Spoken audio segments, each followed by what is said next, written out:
It's a beautiful day in the neighborhood, a beautiful day for a neighbor. Would you be mine? Could you be mine? Won't you be my neighbor? Chicka chicka boom boom. It's the Leo Be the Lion show. Boom boom. Gonna tell you what you need to know.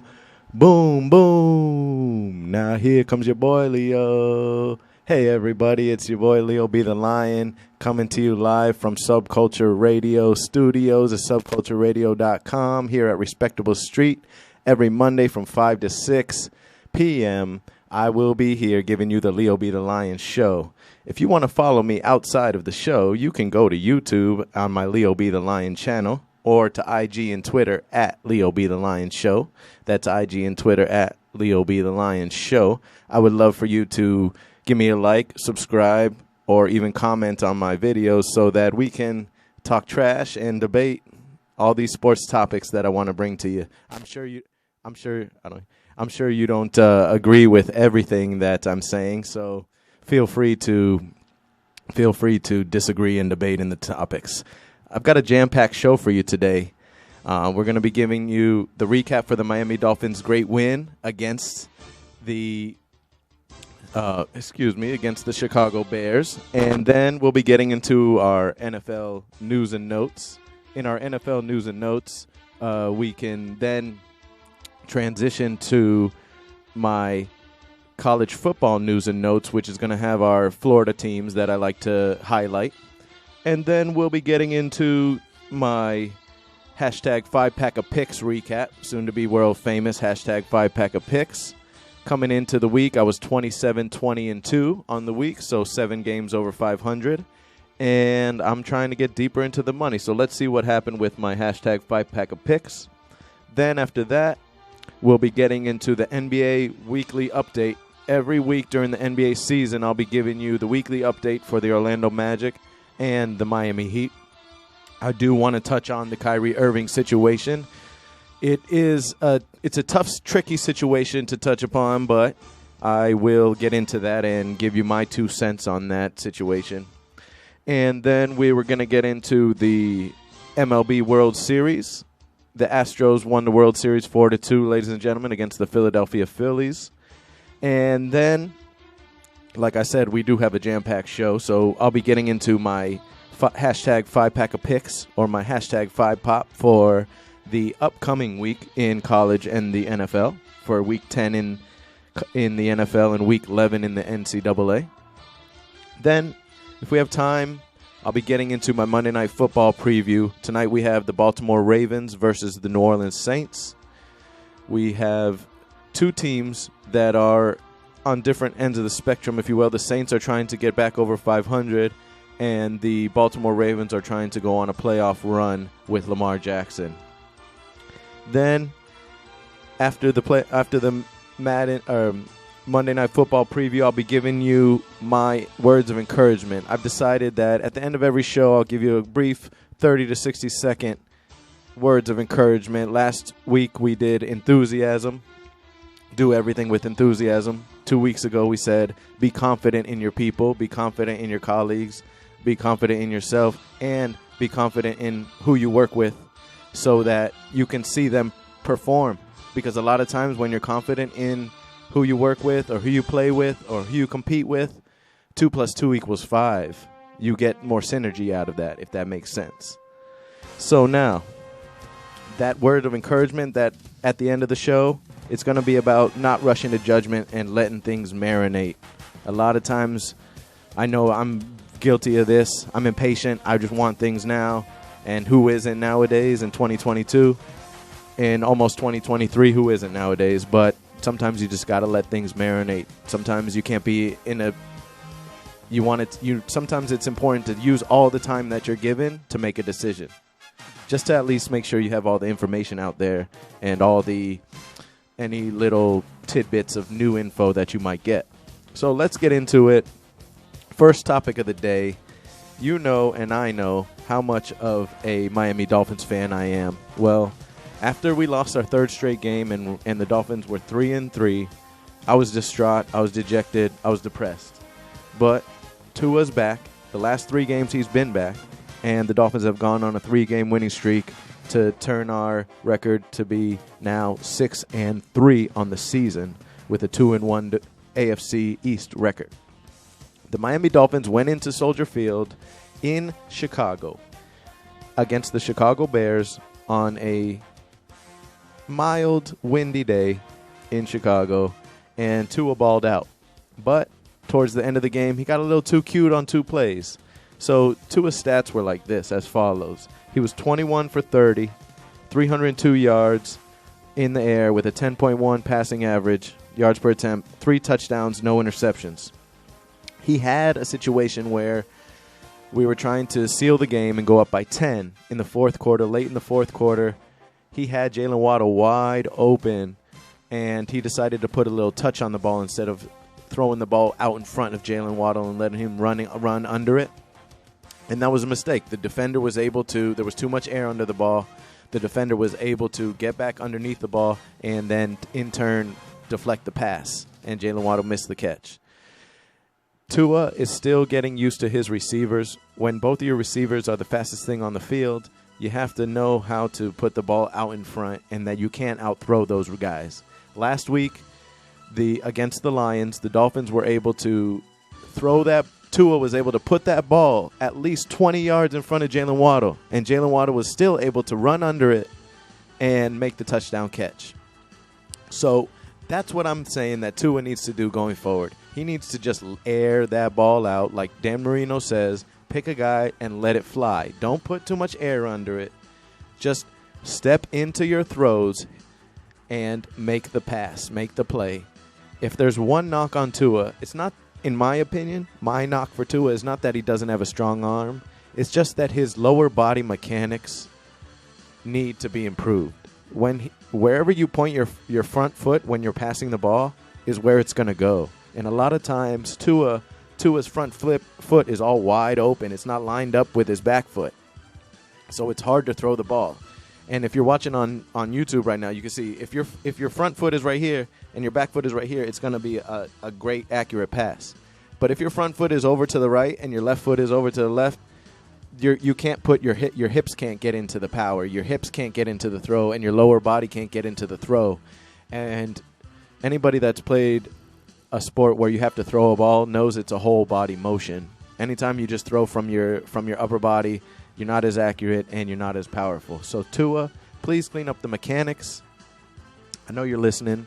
Please clean up the mechanics. But other than that, you're as accurate. You can drop dimes. I like everything else you're doing. Just try to clean up those mechanics now for me, and you can be even better. The fourth down, there was a 4th down and 3 play that we also had where Durham Smythe was wide open. He turned his head midway through the pass, and as Tua was trying to throw it to him, he saw Durham Smythe turn his head away from the ball, from the line of scrimmage, and he short hopped it to Durham Smythe.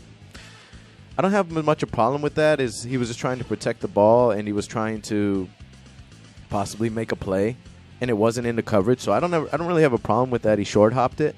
But what I do have a problem with is that Jason Sanders can't be trusted as a field goal kicker. He missed I believe it was a 29-yarder before halftime, or in the third quarter. We would have gone up by 6, but instead he missed that. And then going forward, Mike McDaniel didn't trust the kicker, Jason Sanders. And we paid Jason Sanders 3 years ago and made him one of the highest, if not the highest kicker in the league, highest paid kicker in the league. But ever since 2020, and having an accuracy rating, a kicking accuracy of 92.3, it's dropped every year. And this year, he's only 11 for 15 on field goals. And if he was 10 for 15, that would be 66%. So 11 for 15 is about 69 nice and 70%. So what you can know is that's not good enough for a kicker. A kicker, you're considered good over 80%. But in today's NFL, with the specialization of kickers, with how great kickers are, you better be over 85% consistently if you expect to be on the team. I'm surprised the Dolphins haven't brought in other kickers to push Jason Sanders, because he needs to be pushed. He needs to improve. He's just resting on his laurels. No kicker is supposed to be 11 for 15 and still kind of keep their job, especially the kicks he's missed. they've almost cost us the game. Jason Sanders needs to improve somehow, some way. That, and I'm a little concerned about the Dolphins' defense. You came in thinking to the season, as a Dolphins fan or just as an NFL fan, if you were looking at the Dolphins, you say, okay, what's their best unit? Their best unit is their defense. On my NFL preseason preview show on Leo Be the Lion show on YouTube, you can find me there, and I'm there talking about how the Dolphins' defense is the best unit, the best part of the Dolphins team. The defense is supposed to be carrying us to victories, but instead the offense is carrying us to victories, and the defense is stepping up when it needs to, but they're not having complete games. Like one half might be good, but the second half might be trash. Or the first half might be trash, and the second half they might tighten up. And we need to have a complete game going forward. Josh Boyer is the defensive coordinator, and for some reason, the defense doesn't look prepared at the beginning of the game. It's only until they get into halftime, they make adjustments. What's up, guys? Shout out. They make adjustments to the defense and the matchups, and then the defense tightens up. Come on, Dolphins. Let's have a game where our defense is lights out. And what better game to do it against is next week versus the Cleveland Browns. The Cleveland Browns are primarily a run offense. If we can just key in on Nick Chubb and Kareem Hunt and stop the run, I'm confident that if we can turn Jacoby Brissett into primarily a passer instead of a scrambler, the Dolphins can win handily in Cleveland or in Miami. For the game against the Bears, I give the Dolphins an overall grade of a B. I didn't want to give it a B+ because Tua made some mistakes. Yeah, he was 21 of 30, so that's about 60%, 65%, a little bit more than that. And they had some mistakes. Like on defense, we played okay, but we still allowed the Bears, who were totally one-dimensional. If we could have contained Justin Fields, the Bears would not have scored more than 14 points at the most. Yet the game ended 35-32. That's why I give it a B. We need to get better. I was going to give it a B-, but I didn't want to be that harsh. But the Dolphins need to step it up. It was one of the most ugly wins that we've ever had. But hey, a win is a win. We're 6-3, 6th out of 7 in the AFC playoff picture if it ended today. And next week, the Bills have to play the Vikings. If the Bills lose and the Jets lose and the Dolphins win, the Dolphins will be first place outright in the AFC East.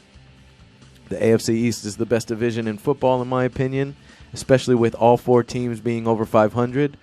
The Patriots won yesterday, and they went to be 5-4. So we have the Bills at 6-2, and then we have the Jets and the Dolphins at 6-3. And we're a half game behind the Bills. And then we have the New England Patriots bringing up the rear at 5-4. Oh, one more thing I want to mention. Jalen Phillips, great draft pick by Chris Greer. He got the block punt yesterday, and Andrew Van Ginkel ran it in to put the Dolphins up 21-10. And I thought at that point we were going for the blowout. I thought it was going to be a little 42-10 game. But the Bears did not go away at home. And then a couple more stats for you. Tyreek Hill and Jalen Waddle combined for 12 receptions for 226 yards, and each had a touchdown.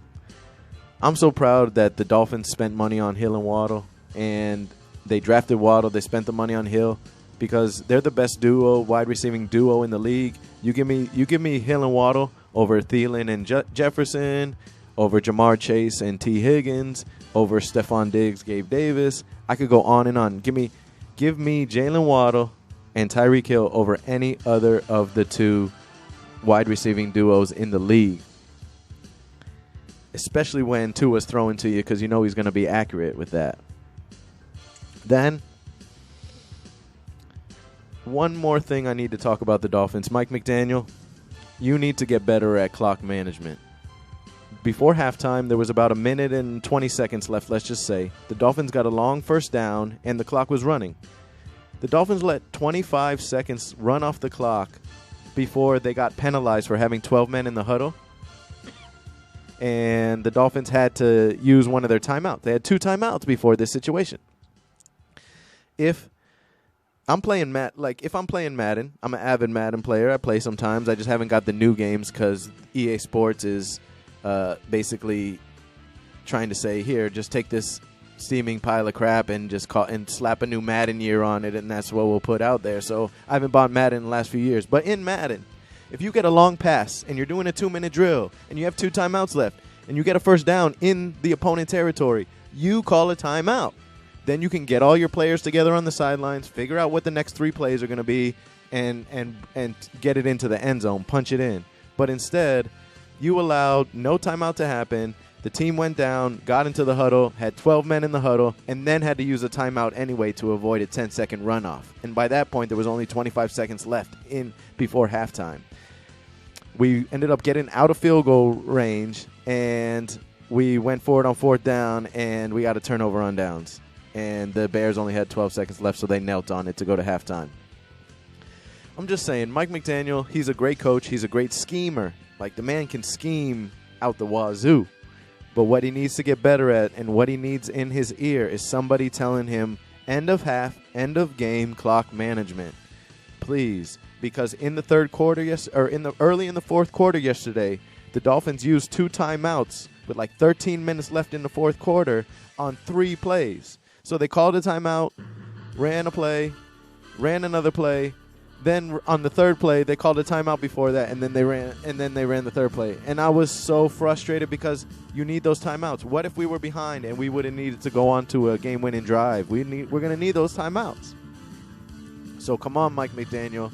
I'm going to need you to pay attention and get way better at clock management. That is one of the things that I need you to improve upon going forward because, yeah, we're 6-3, but we could be even better if our clock management was better and we stay healthy. So let's go Dolphins. 6-3, just beat the Chicago Bears 35-32.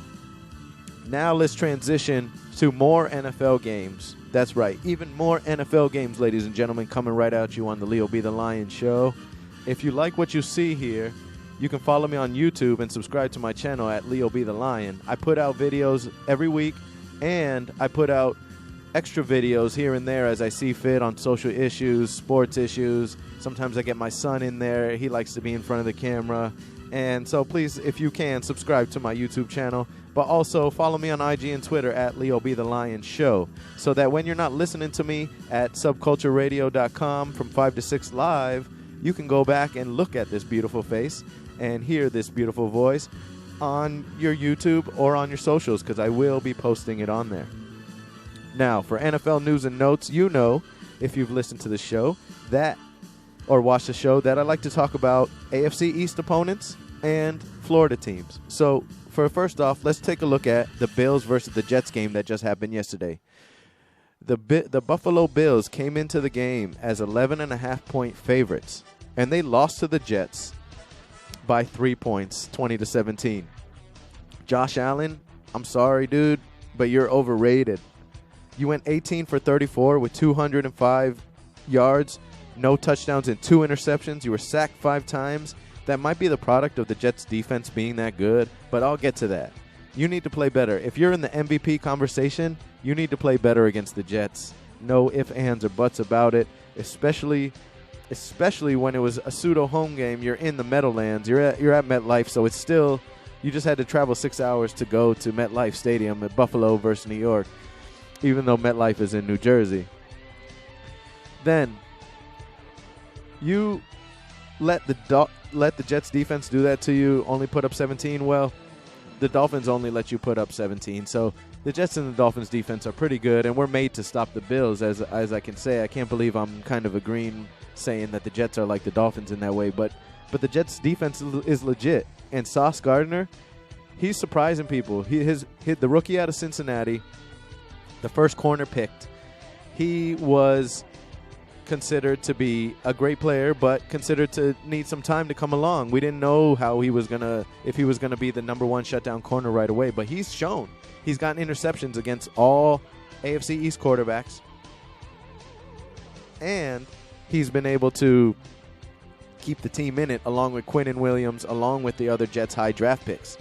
The Jets offense was actually rolling, but they lost Breece Hall, so they're still able to run the ball and play defense, but not as much as you would think. Zach Wilson had to have an efficient day to win the game yesterday. He actually outdueled Josh Allen, and he went 18 for 25 on his passes for 154 yards, a touchdown, and no interceptions. So anytime you can outplay Josh Allen, chances are you probably won the game. I just think Josh Allen is overrated just because, one, he does have all the weapons, and two, he has a big arm. He's a prototypical quarterback, so of course he's going to get all the love versus shorter quarterbacks like Zach Wilson or Tua Tagovailoa, and that's okay. We don't need to be the favorites. We can be the underdogs. The Dolphins can be the underdogs coming around and finally take care of business.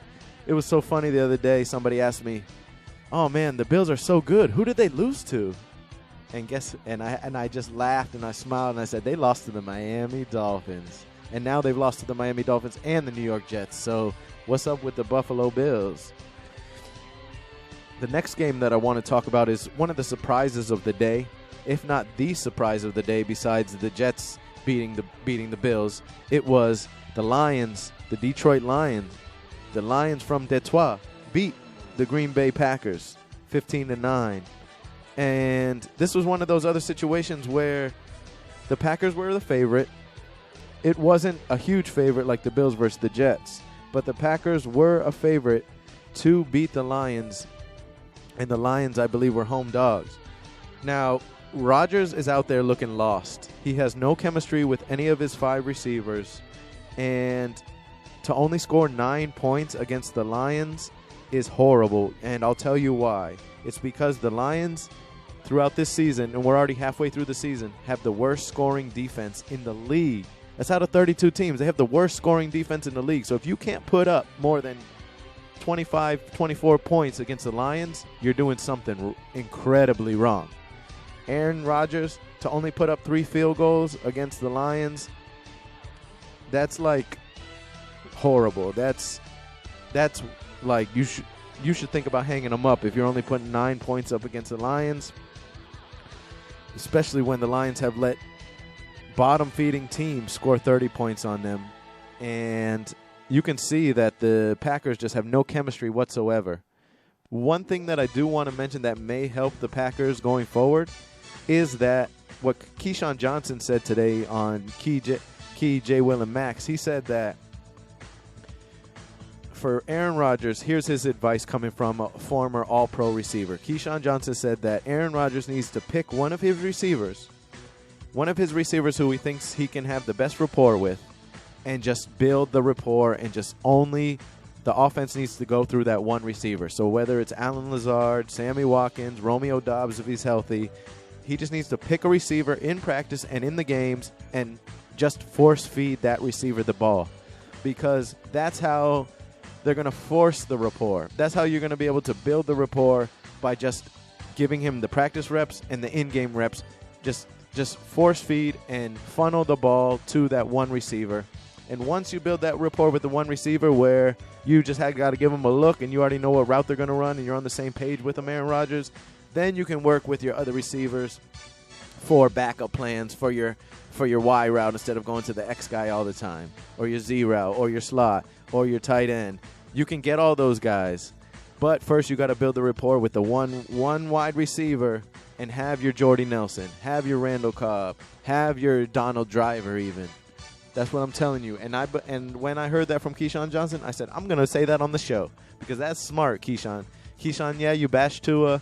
Yeah, you don't believe in Tua, even though he's the same exact size as Jalen Hurts. You don't believe in him, and I don't know why. But I appreciate that word of advice coming from a wide receiver. If a quarterback is struggling, you got to develop the rapport with one guy first. You can't try to say, oh, I'm trying to develop rapport with 5 people all at once. It doesn't work. You got to focus in and specialize and say, all right, Romeo Doubs, Allen Lazard, you're going to be my guy. I'm not throwing to anybody. I'm going to make them try to just double cover you, and then we'll figure out anybody else.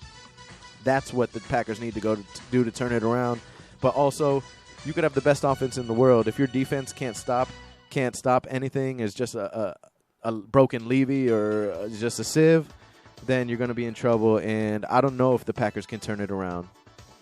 Honestly, and I'm going to give it to you real on the show here on the Leo Be the Lion show, and I'm going to be honest with you. I had the Packers were my pick for the Super Bowl from the NFC, and that was wrong. So we'll see how it goes. Who knows? Maybe the Packers can luck up and just sneak into the playoffs, and then you won't want to play them in the playoffs because Aaron Rodgers is valuable when it comes to the playoffs. The next game that I want to touch on for the NFL news and notes is yesterday's game, the Rams versus the Bucks. This was the afternoon game in Tampa. The Bucks were able to win to keep their season alive, 16-13, and moved the Bucks to 4-5. They talked to Tom Brady before this game yesterday, and he said, "I just want to win today, then win next week. We'll be at 5-5, and then anything could happen." So Tom Brady, you got your wish. You're at 4-5 now, and let's just face it: to win a game 16-13. Your defense has to keep you in that game. And you need to be buying presents or saying thank you or putting a little something extra in that stocking for the Bucs defense because they're keeping you in all the games, Tom Brady. It's not the Bucs of 2 years ago when y'all won the Super Bowl where your offense was legit, where your offense was scared opponents' defense. No. Your offense is just doing just a little bit enough to win, but your defense is keeping you in the games. Vita Vea is getting sacks.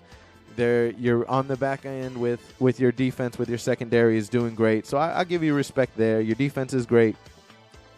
And for them to beat the Rams are just flailing right now. The Rams are on the risk of missing out on the playoffs too. They're 3-5, and the defending champs, the Los Angeles Rams, are looking horrible right now. The one difference between this year and last year is that the Rams had a two-headed running attack last year with Cam Akers and Darrell Henderson. But now, for some reason, they don't have it this year. They don't have that same spark, and they can't run the ball like they used to. And they got rid of their main receivers besides Cooper Kupp, and the Rams are looking not like the defending champs. They're looking more like a top 16 draft pick. The fourth game on my NFL news and notes involves the Jags and the Raiders. Now, you say the Jags and the Raiders. Why would you want to talk about that? There's two under the radar teams. But the Raiders, I thought were going to be great this year. We're going to do really well this year. And the Jags, I thought were going to surprise some people in the AFC South. But at one point during this game, the Jags were down 20-3 against the Raiders in the second quarter. And they were able to come back and defeat the Raiders. Just shows you how defeat the Raiders 27-20 in the fourth. Just shows you how dysfunctional the Raiders are. Normally, when you think of the Oakland, Los Angeles, or Las Vegas Raiders, you think of dysfunction. You think of winning. You think of 3 Super Bowl wins, going to more Super Bowls, and you think of a proud tradition of commitment to excellence in the black and silver. But ever since Al Davis passed away, rest in peace, Al Davis, and his son has taken over, they haven't been the same. They hired John Gruden. That didn't work out. They hired Mike Mayock as a GM. That didn't work out. And they need to just flip the script and just move on as a franchise. I thought Derek Carr and Davante Adams were going to be great this year together. And Davante Adams just took 6 weeks to finally show up, 7 weeks to finally show up and finally put up consistent numbers. So the Raiders are one of those downtrodden teams, and the Jags moved to 3-6. The one good thing about the Jags is that they can run the ball with Travis Etienne and James Robinson. Oh well, actually James Robinson just got traded to the Pats, I believe. But when Trevor Lawrence protects the ball, that's when the Jags can be good. When Trevor Lawrence is throwing interceptions, the Jags are trash. So you got to protect that ball to get those wins. The last game on my NFL news and notes are the Colts at the Pats.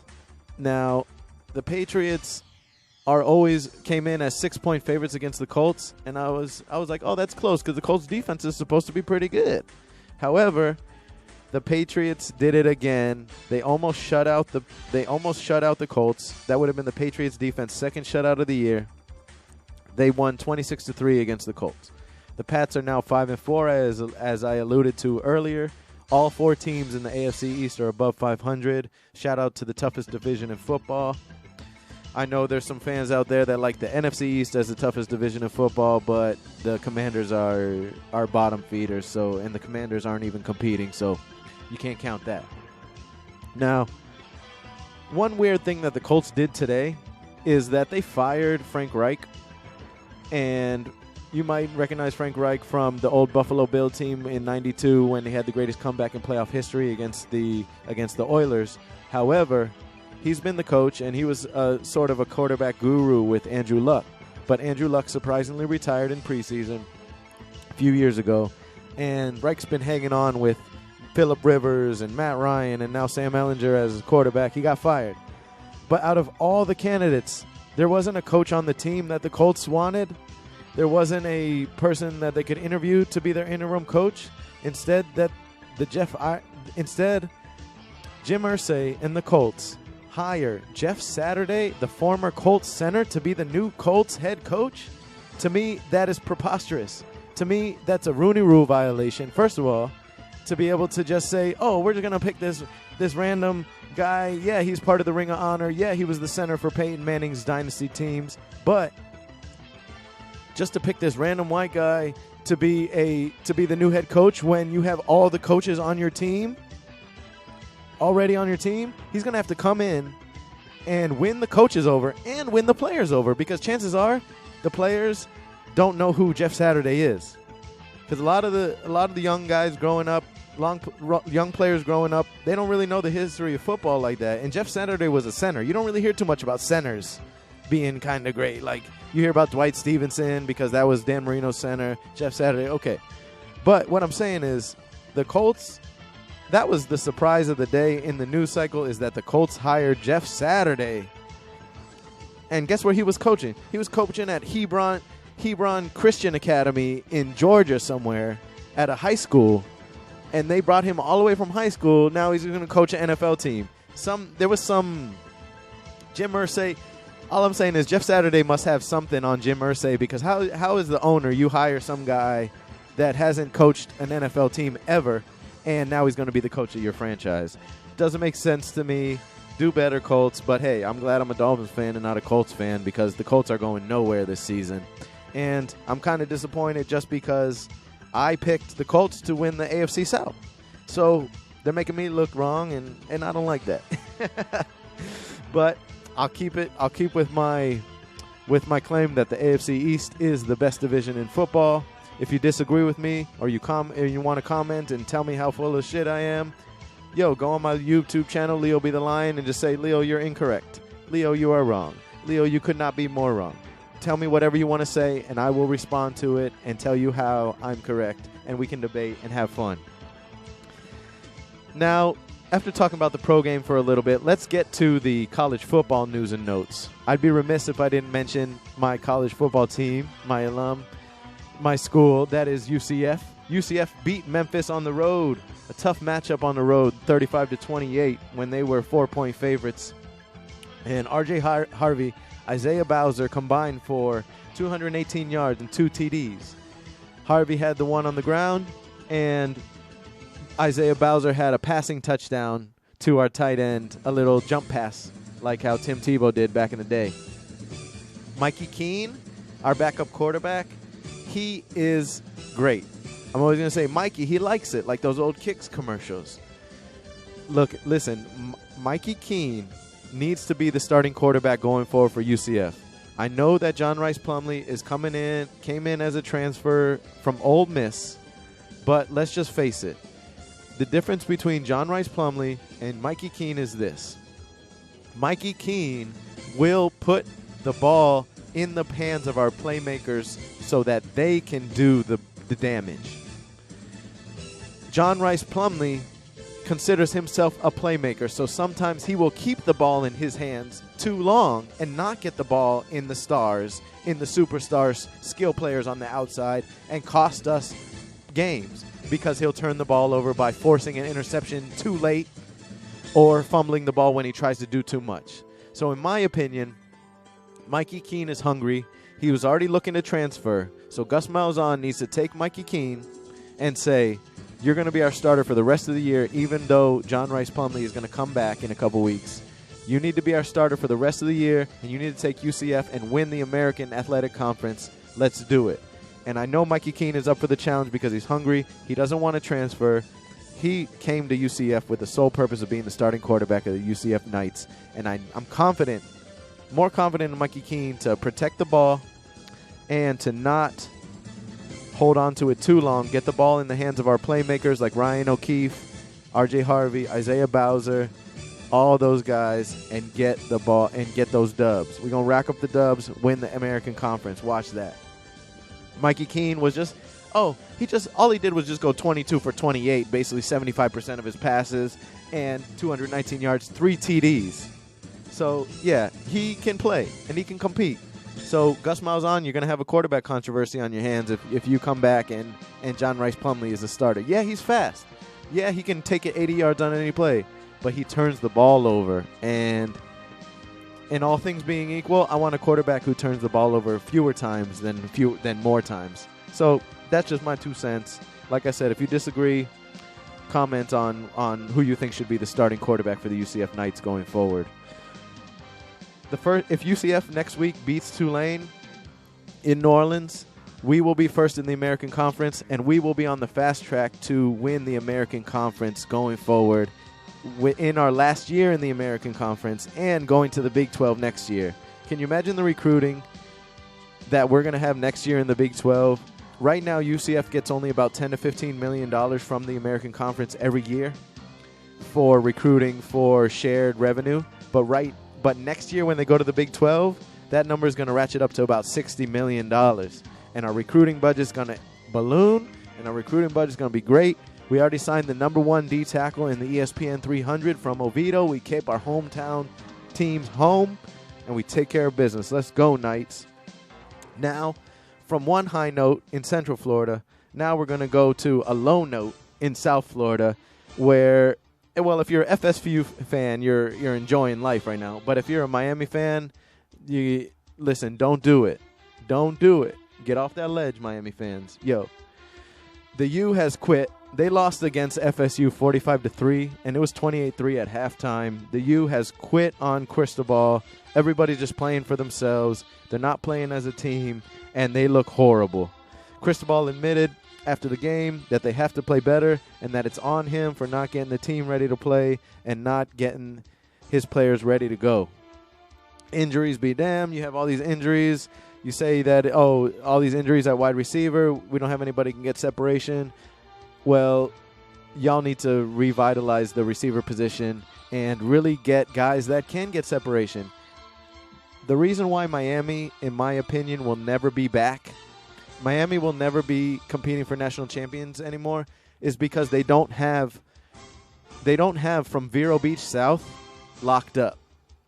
All the players from Palm Beach County, all the players from Broward, from Miami, aren't solely going to the University of Miami. You have now competitors like UCF. Of course, you had FSU and UF, but they were taking North Florida's people.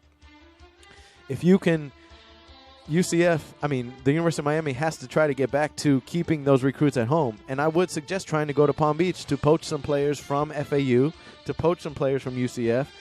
But it doesn't seem like they're doing it. It seems like they pick players or they get players in from the transfer portal. And, yeah, that's good. But like I said, similarly to John Rice Plumlee, if you don't have players that really want to play for the school and really can put the ball into the hands of your skilled playmakers, you're not really going to do that well as a team. Tyler Van Dyke is almost ruined. Last year he was looking like a Heisman hopeful at the end of the year, and this year he came into with some dreams of maybe winning the Heisman and bringing Miami back to prominence. But ever since Tyler Van Dyke said, yeah, I don't like home games because our team doesn't show up. That was after they lost, I think, to Middle Tennessee State, and they haven't been the same. So the U, I don't think will ever get back. I don't think the U will ever be that powerhouse where they'll be having games like against Notre Dame saying Catholics versus convicts. It just won't happen because when too many players leave the Miami-Dade area, even if you just lock down the Miami-Dade area, too many players are leaving those Miami-Dade areas. And for better schools, for Alabama's, for Georgia's, for all those schools. So you can see how much trouble the U is in, especially when it's a private school with higher academic standards. Next game I want to talk about in college football is UF winning against Texas A&M 41-24. Anthony Richardson had 4 total TDs, 2 rushes, and 2 passing, and now the Gators are 4-4. The Aggies are 3-6, or the Gators are 5-4. The Aggies are 3-6.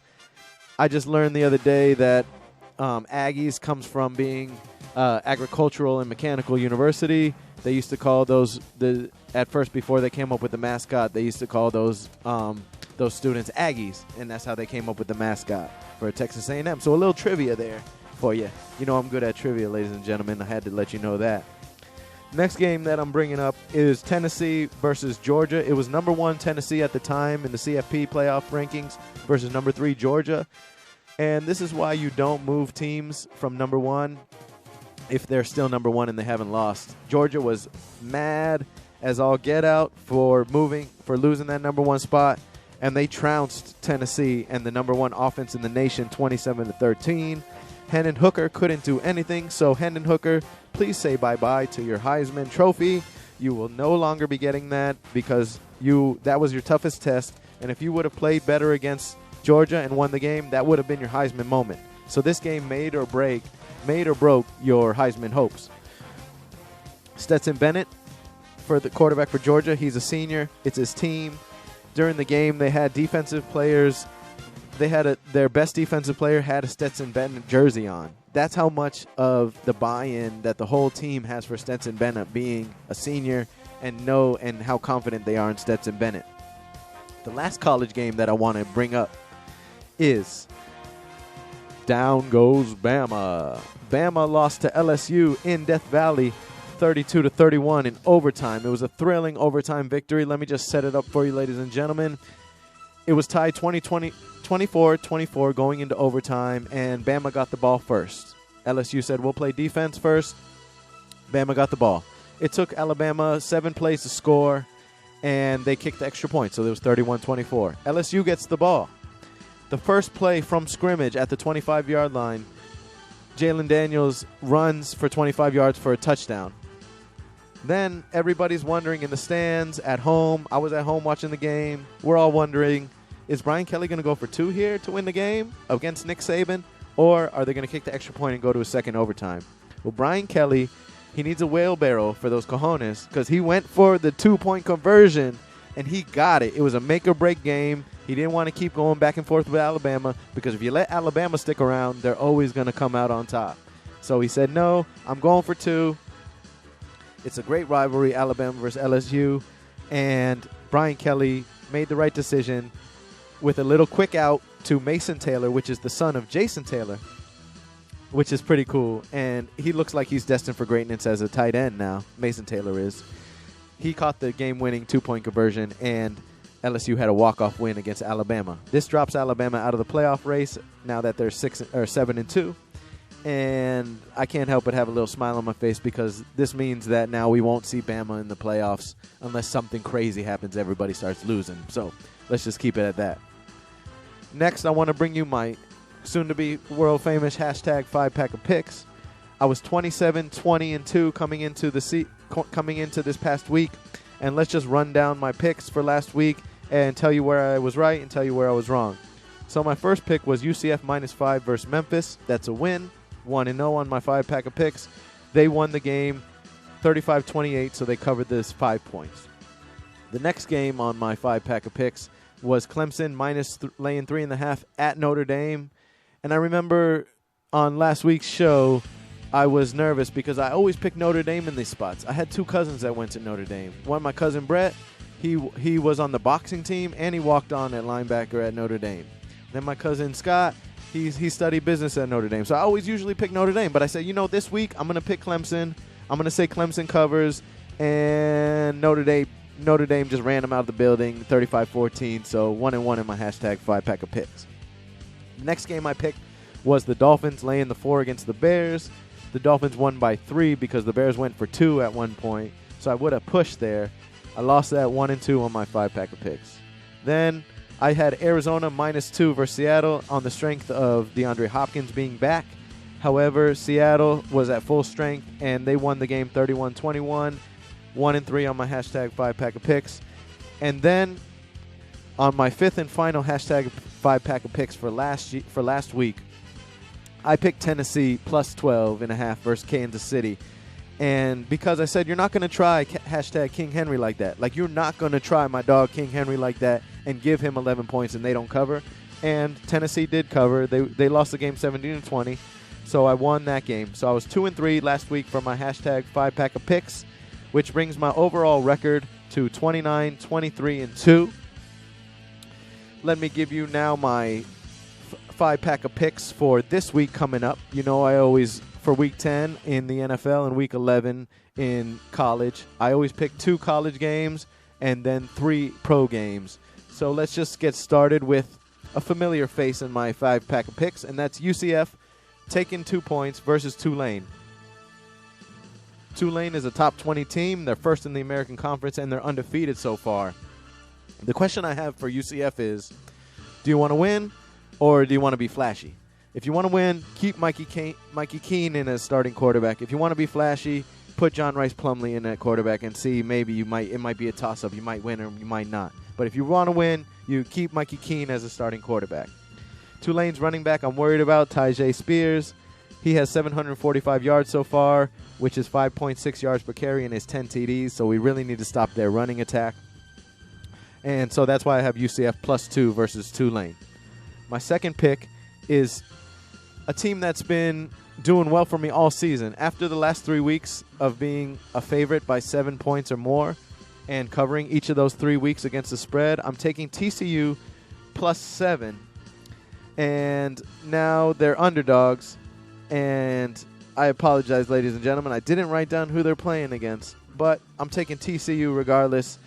They're on the road. Max Duggan is a good quarterback. And Sonny Dykes is a great coach. And you know my theory in college, and I borrowed this from my buddy up in Maryland, Eddie, is that if the college team has a good quarterback and a good coach, they can be in any game. They can compete in any game. So you want to have a good coach, good quarterback in the college game. So I picked TCU +7. As for the pro game, my first pick in the hashtag 5-pack of picks for the pro game is Bears -3 versus the Lions. Fields just had a fiesta and ran all over the Dolphins. He had 178 rushing yards, the most rush yards for a quarterback ever in a single game, 178 rushing yards. I thought for sure Lamar Jackson or Michael Vick had more, but they did not. Fields just ran over the Dolphins. The Bears' defense is better than the Lions' defense. If you remember earlier in the show, on Leo B. the Lions show, I talked about how the Lions have the worst scoring defense in the National Football League. So if the Bears can't cover against the Lions in Chicago, they're gonna have bigger issues than that. So give me the Bears laying 3 against the Lions. Then on my fourth pick, I'm taking the Giants, who are coming off a bye, laying the 6.5 against the Texans. The Texans just had to play this week. The Giants are coming off the bye, so they're going to be prepared. They had 2 weeks to prepare for the Texans. Saquon Barkley had another week to rest up. Daniel Jones another week to rest up. And now the Giants going forward are trying to continue their surprise start to the season at 6-2. Now they're trying to continue that and beat the Texans. So give me the Giants laying the 6.5, and because the Texans aren't that good. You name me 3 players on the Texans besides Davis Mills. I don't know Damian Pierce. I don't know anybody else on the Texans. My bad. I always forget about the Texans, that they're an actual franchise at this point. You know, there's always that one team or 2 teams that you forget about. In the MLB, I always seem to forget about the Diamondbacks and the Padres. I don't know why. Well, and all right, I digress. Let me get back to my 5-pack of picks. I'm taking the Vikings +7 versus the Bills. The Vikings are 7-1, 8-1. The Bills are 6-2. And the Vikings offense is awesome. They have Kirk Cousins, who's been balling out, to be honest. I didn't think he was going to be that good of a quarterback, but he has been balling out with Justin Jefferson, Adam Thielen, Dalvin Cook. The Vikings offense is great, and the Vikings defense is pretty okay. Like, they're in the top half of the league, I would say. And to go against the Bills, who have shown that if you can get pressure on Josh Allen, you can get to Josh Allen. So the Bills have holes in their defense as well. Micah Hyde isn't playing. Jordan Poyer, their safeties, have been injured. So give me the Vikings +7 versus the Bills to take care of business. Like I said, ladies and gentlemen, I'm coming in 29, 23, and 2 on the week. And I'll take UCF +2 versus Tulane. TCU taking the points +7. Bears -3 versus the Lions. Giants off the bye. Going to the Texans to play. Give me them laying 6.5 against the Texans. And then the Vikings +7 against the Buffalo Bills. Now, I want to give you, with about 10 minutes left, I want to give you a quick Monday Night Football preview and a few words of encouragement.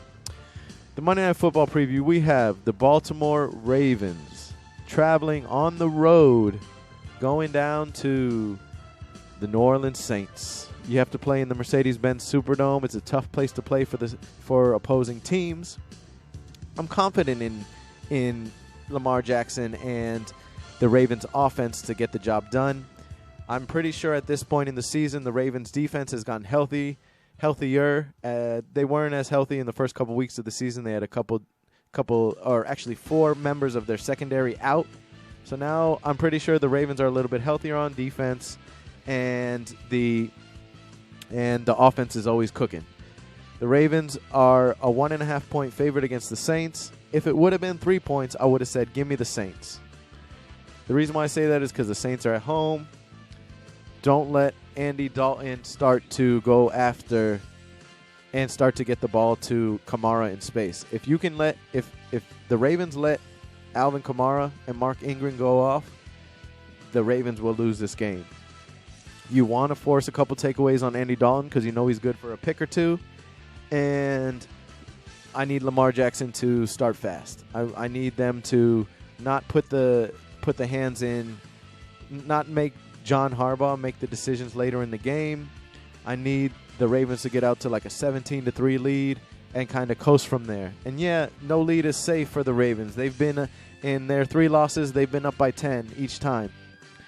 And those teams have come back to beat the Ravens. But what I can say is that the Ravens are on track to still maintain their division lead and to be able to win the game on the ground and sprinkling in here and there passes. For instance, Mark Andrews is probably going to get 9 receptions tonight.